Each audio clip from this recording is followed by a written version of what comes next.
Hi, we're down here at the Game Developers Conference where I have found myself in a massive giant human hamster ball called the Virtue Sphere. The Virtue Sphere is about 10 feet high, it's about 650 pounds of plastic, and it'll run you about $30,000. It can be used for video games like the first-person shooter, alien shooting, running around game that I just played, or it can actually be used for more serious training applications.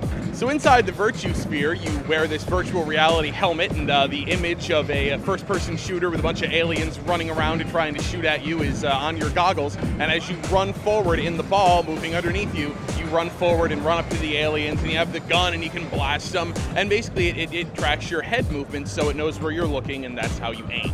The virtual reality headset is pretty massive on my head, but it actually felt pretty good for a short burst of gaming. I definitely almost lost my balance a couple of times, but I think that's just me. I have terrible balance. I think if you get used to running around in the Virtue Sphere, it would actually be pretty fun and natural feeling once you're used to the feeling of the ball rotating under your feet. I kept trying to lean forward, and they had to keep telling me, no, just walk normally.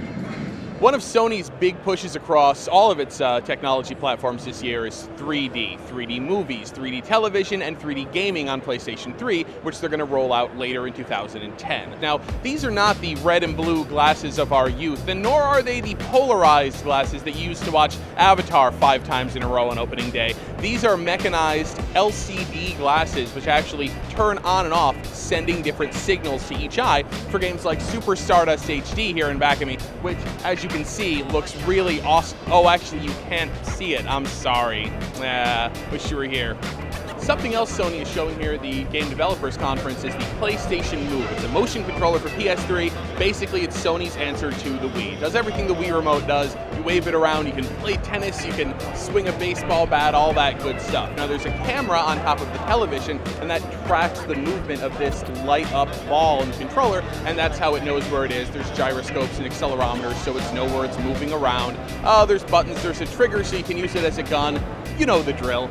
There's also the sub-controller here that is an optional accessory. Now, this actually doesn't have motion in it. What it does is it adds a joystick and buttons, so you can play, say, a first-person shooter by moving around with the joystick and aiming and pointing and firing with the motion controller.